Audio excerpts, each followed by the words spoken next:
Assalamualaikum warahmatullahi wabarakatuh. Bertemu lagi di channel Zulisins Live pemirsa. Semoga pemirsa senantiasa sehat ya. Jadi saya di sini ingin bercerita mengenai sahabat saya. Saya pakai nama samaran ya teman-teman ya. Jadi sahabat saya ini bernama Nilam ya. Jadi tokoh utamanya tuh Nilam dan yang tokoh keduanya bernama Rama. Jadi sahabat saya ini satu sekolah dengan saya, namanya Nilam. Nah, dia tuh sosok wanita yang lemah lembut, pintar, cantik, santun gitu ya.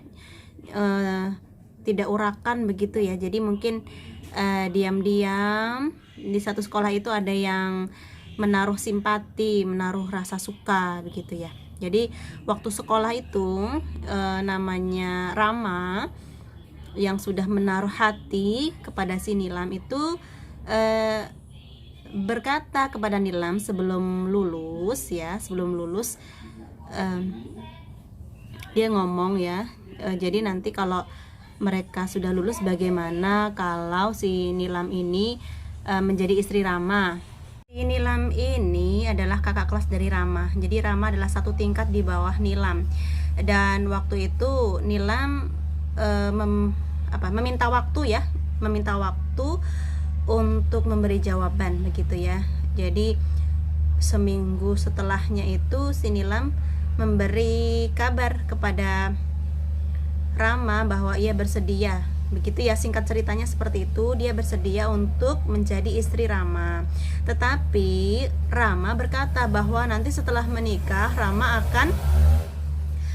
akan menuntut ilmu begitu ya, istilahnya kalau setelah SMA itu kan kuliah gitu ya, kuliah kalau kita umumnya itu kan kuliah 4 tahun ya, sarjana kalau paling cepat kan 4 tahun. Nah ini si Rama ini di sekolah di sebuah perguruan khusus gitu ya, saya tidak sebutkan namanya, itu selama 7 tahun, memang itu programnya selama 7 tahun dan nanti bisa diarahkan kalau mau lanjut gitu ya, bisa ke Kairo seperti itu. Nah, akhirnya sebelum Rama menikah,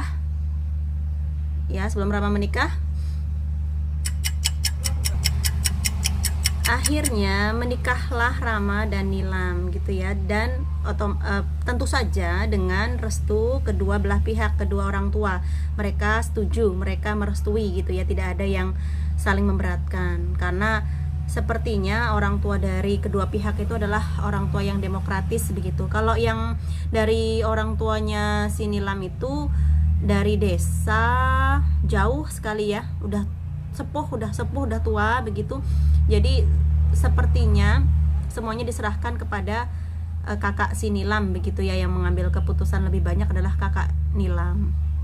Nah, Nilam ini ya tinggal di kampung, di tempat neneknya Rama, sedangkan Rama melanjutkan studinya ya yang 7 tahun itu. Nah, mungkin beberapa bulan sekali pulang ya ke kampung untuk bertemu lah ya, melepaskan rasa kangen gitu ya kepada si Nilam. Tapi Nilamnya nggak diajak ke mana namanya, ke tempat Rama belajar itu gitu loh, mungkin ngontrak atau apa itu nggak gitu ya, yang saya tahu tuh tidak gitu. Jadi si Nilam itu di tempat nenek dari Rama.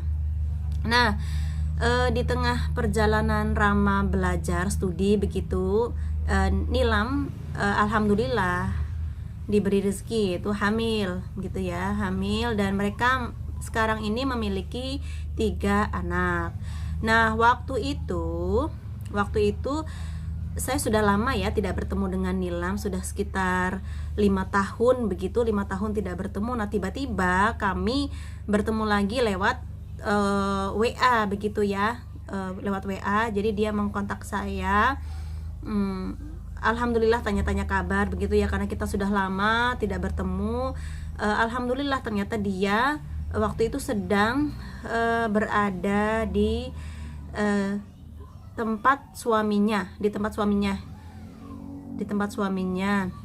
Nah, si Nilam ini dia berkata bahwa suaminya tuh sudah lulus ya, sudah lulus belajarnya sudah selesai dan dia mengontrak sebuah rumah yang besar begitu ya. Dia bercerita bahwa setahunnya 45 juta sekian begitu waktu itu ya. Waktu 3 tahun yang lalu lah dia bercerita kepada saya. Jadi lumayan besar menurut saya ya dengan kontrak rumah sebesar itu. Nah, untuk apa Mbak sebesar itu? Nah, ternyata untuk usaha pengobatan begitu ya. Nah, dia juga ada tim nggak sendiri ya untuk membangun pengobatan tersebut. Dan beberapa kali juga kata teman saya itu si Nilam, suaminya itu diundang di stasiun TV untuk mengisi sebuah acara ya, stasiun TV swasta. Saya tidak sebutkan namanya ya pemirsa. Jadi di situ rupanya suami teman saya itu ya termasuk orang yang sudah sukses ya dalam dunia pengobatan seperti itu ya. Jadi kiprahnya sudah di mana-mana sehingga diundang di stasiun TV untuk mengisi sebuah acara. Saya tanya, "Lah Mbak, kenapa kok nggak tinggal aja sama suaminya begitu?" Ya nggak tahu, karena saya juga nggak disuruh tinggal sama suami. Saya juga pengen, tapi nggak tahu kenapa saya kok nggak nggak diajak tinggal bareng di sini ya. Saya nggak tahu lah, yang penting saya nurut aja begitu. Jadi sudah berapa lama begitu ya teman saya itu berada ya liburan begitu ya di tempat rumah suaminya ini. Dia pulang kampung dan beberapa bulan berikutnya dia tiba-tiba mengkontak saya seperti itu. Dia curhatnya apa pemirsa? Kita dengar di part yang kedua. Assalamualaikum.